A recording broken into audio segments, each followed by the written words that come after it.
Hello विद्यार्थी मित्रांनो, मी शेख अब्दुल गनी. स्वागत आहे माझ्या एजीएस करियर अकॅडमी यूट्यूब प्लॅटफॉर्मवरती.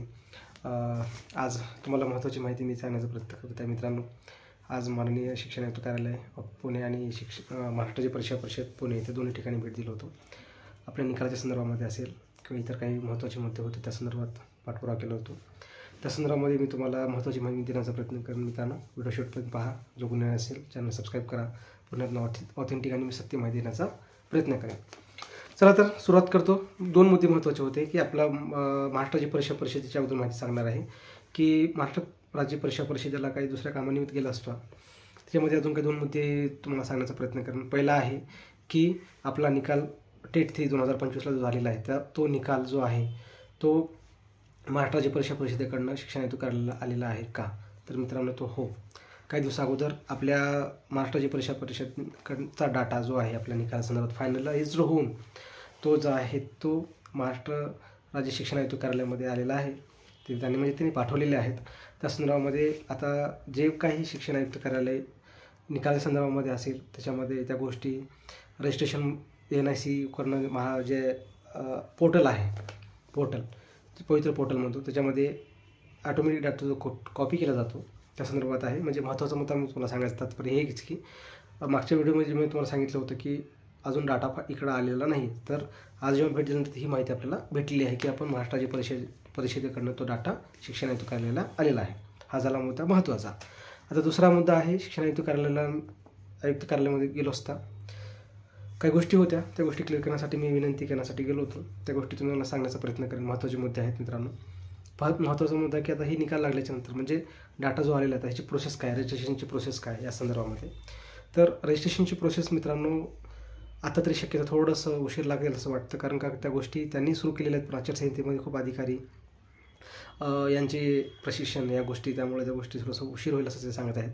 परंतु मूळ मुद्दा असा आहे की रजिस्ट्रेशन लवकरात लवकर सुरू होणं किंवा जास्तीत जास्त जागा येण्यासाठी प्रयत्न करणं या संदर्भामध्ये तो पत्र होता. आम्ही ते देण्याचा प्रयत्न केलेला आहे. ते होईलच म्हणा, परंतु रजिस्ट्रेशनसाठी उशीर होईल. खूप मुलाचे प्रश्न येत होते की नेमकं काय सर तुम्ही काही सांगत नाही आहे, खूप दिवस झाले तुम्ही अपडेट नाही. तर महत्त्वाचा मुद्दा असाच आहे की रजिस्ट्रेशनला थोडंसं वेळ लागेल, कारण का त्याचं कारणच ते आहे. आता ते अधिकारी वर्गांनी त्याच्या संदर्भामध्ये त्यांनी पाठपुरावा केला आहे. मागं राज्यमंत्री साहेबांनी निर्देश दिले होते, पण मध्येच स्थानिक स्वराज्य संस्थांचे इलेक्शन असल्यामुळं डिक्लेअर झाल्यामुळं त्या गोष्टी थोडंसं पेंडिंग झाल्या. खूप अधिकाऱ्यांचे प्रशिक्षण असेल, इलेक्शनच्या ड्युटी असल्यामुळं आणि त्यामुळे त्या गोष्टी थोडंसं डिले झालेल्या आहेत मित्रांनो. परंतु डाटा महत्त्वाचा होता, तो आपला जो निकाल आहे परीक्षा परिषदेकडून येणारा तो येणं महत्त्वाचा होता, तो झालेला आहे. त्यामुळे आता इथून जे आहे हे सर्व कामं आता शिक्षण आयुक्त कार्यालयातून होईल.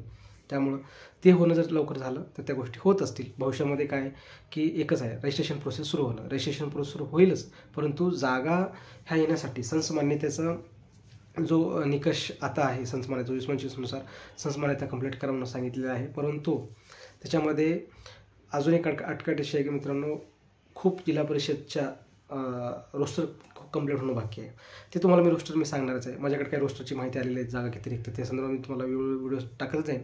येत्या दिवसामध्ये प्रत्येक जिल्हा परिषदची तुम्हाला व्हिडिओ मी म्हणजे प्रत्येक जिल्हा परिषदच्या रोस्टरच्या संदर्भात तुम्हाला माहिती देत जाईल की किती जागा रिक्त आहेत, अपात्र किती. ते रोस्टरवर मी काही आपल्याकडे डाटा आलेला आहे, तर मी तुम्हाला ते डिजिटल म्हणजे रोस्टर संदर्भात जाहिराती मी तुम्हाला टाकत जाईल. डिस्क्रिप्शन टेलिग्राम आहे, त्याला जॉईन करा, ते तुम्हाला त्याच्यावर भेटेल. ठीक आहे, तो झाला विषय वेगळा.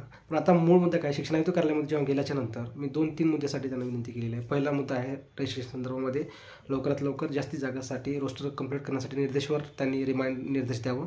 दुसरा की रजिस्ट्रेशन लवकरात लवकर सुरुवात होऊन म्हणजे एक टप्पा तरी कंप्लीट होईल, म्हणजे आपला एक डाटा त्यांच्याकडे पोहोचेल पवित्र पोर्टलवरून. नंतर जाहिराती येणं किंवा जाहिराती रजिस्ट्रेशन रोस्टर कंप्लीट करून जाहिराती मागवणं ते गोष्टी समोरच्या टप्पा. परंतु एजचा मुद्दा असल्यामुळं एजमध्ये रजिस्ट्रेशनची डेट येणे करता परीक्षेची डेट म्हणजे परीक्षा जो कालावधी आहे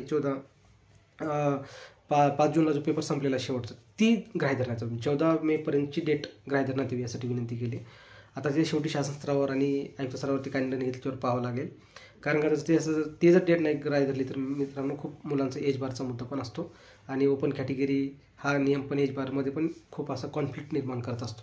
त्यामुळे तो एक मुद्दा महत्त्वाचा वाटला म्हणून मी त्यांना विनंती केली. त्याच्यावर कार्यवाही चालू आहे, पाठपुरावा म्हणजे प्रत्यक्ष चालू आहे असे उत्तर येत आहेत. पण अधिकारी आयुक्त साहेब खूप चांगले आहेत, त्यामुळे ते काम करतील अशी आशा व्यक्त करतो त्यांच्याकडनं. आणि तिसरा मुद्दा असा आहे मित्रांनो की तिसरा टेट जो आहे निकाल निकालामध्ये जी पारदर्शकता होती त्या संदर्भामध्ये खुलासा आता तर काही नाही, पण आपल्या कॅटेगरीनुसार तो डाटा कंप्लीट आलेला आहे. म्हणजे असं नाही आहे की आता जो आम्ही जेव्हा विनंती करून जो रिवाईज निकाल लावण्यासाठी आम्ही जो काम केलेलं आहे त्या संदर्भात त्याचं कुठेतरी चांगलं वाटते की पाठपुरावा झाला, एक चांगलं काम झालं, यशस्वी झालं असंच वाटते.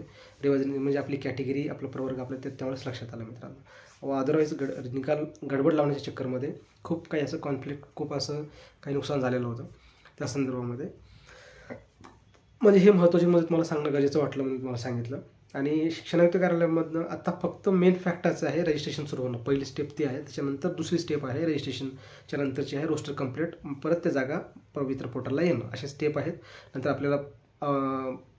आपल्याला मग ते फॉर्म भरणं, पवित्र पोर्टलवर त्याला आपण काय म्हणू शकतो म्हणजे सिलेक्ट करणं, प्रेफरन्स सिलेक्ट करणं, परत जाहिरात सिलेक्ट, असे सिलेक्ट करून मग जाहिरात डिक्लेअर, मग जाहिरात येतो, प्रेफरन्स डिक्लेअर करायचे, नंतर मग फायनल लिस्ट. अशी खूप स्टेप आहेत.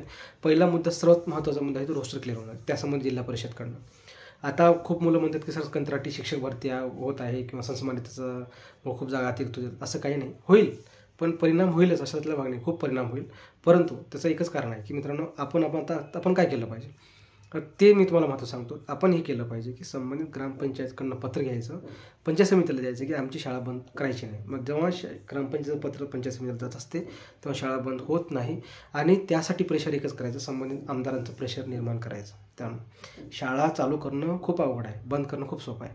त्यामुळं शासन किती जरी जबरदस्ती करत असेल तर आपण त्यांना विनंती, त्या पद्धतीनं आपण त्यांचं स्थानिक प्रतिनिधी काय करत आहेत आपण त्यांना विचारू शकतो, त्यांना विनंती करू शकतो की आमच्या गावात शाळा बंद झाली तर काय. त्यासाठी आपण सर्व पालक, त्या गावातील संबंधित पालक पंचायत समितीला पत्र ग्रामपंचायतीचं देऊन, त्याच्यानंतर मग संबंधित आमदार, संबंधित पंचायत समिती सदस्य, आता तर प्रशासक आहे परंतु स्थानिक आमदाराकडनं तुम्ही ते करू शकता. त्यामुळं त्या शाळा बंद होणार नाहीत असं मला वाटते.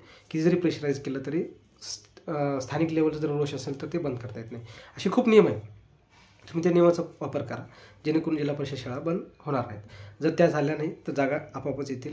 खूप जिल्हा परिषदच्या जागा रिक्त आहेत, समाजामध्ये जातील, पण अजून काही नवीन संसमान्यतेने निकष बदल करण्यासाठी काही संघटनांनी मैदानात उतरले आहेत. निकष जर बदलले किंवा जर, आणि माननीय राज्यमंत्री शिक्षण पंकज भोयर साहेब यांनी आश्वस्त केले, काल संघटनाचं काही मीटिंग झालेली होती मंत्रालयामध्ये, ते मग आश्वस्त केले की आम्ही याच्यावर कार्यवाही, आम्ही एक पॉझिटिव्ह विचार करू त्या संदर्भामध्ये.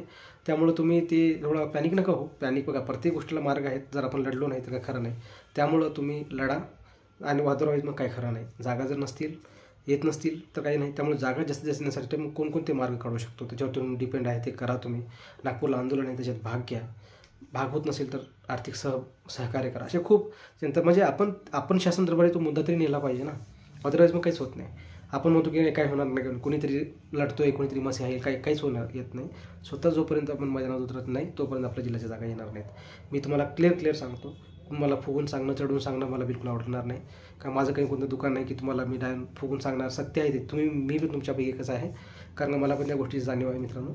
त्यामुळे मी गोष्टी समजून घेऊ शकतो, मला पण त्या भावना आहेत आणि मला पण त्या गोष्टी कळतात की आपण त्या फेजमध्ये आहे, म्हणजे कोणाचं नुकसान होऊ नये असं मला वाटते. म्हणून या गोष्टी होत्या. एकंदरीत एक सारांश भाग असाच आहे की निकाल आपला गेलेला आहे. दुसरा मुद्दा की परिषदकडनं जो डाटा गेल्यानंतर आता इथून कार्यवाही आयुक्त कार्यालयाची आहे ते आता इथं करतील. त्यांना मी विनंती केलेली आहे की रजिस्ट्रेशन आणि परीक्षेची वय ग्राह्य धरण्यात यावा आणि समांतर आरक्षण जे आहे, समांतर आरक्षण इतर त्या आरक्षणासंदर्भामधले जे काही आहेत टिल डेट त्या तारखेपर्यंतचेच सर्टिफिकेट ग्राह्य धरण्यात यावे. कारण नंतर खूप मुलांनी असे सर्टिफिकेट काढले ते ग्राह्य धरण्यात येऊ नये. शैक्षणिक पात्रता असेल किंवा समांतर आरक्षणाच्या इतर मुद्दे असतील. त्यामुळे ठीक आहे मित्रांनो, हे अशी मला महत्त्वाची तुम्हाला माहिती सांगणं खूप गरजेचं वाटलं म्हणून सांगितलं. जो कोणी असेल नवीन असेल चॅनलला सबस्क्राईब करा आणि जास्तीत जास्त मित्रांपर्यंत व्हिडिओ शेअर करा मित्रांनो. धन्यवाद.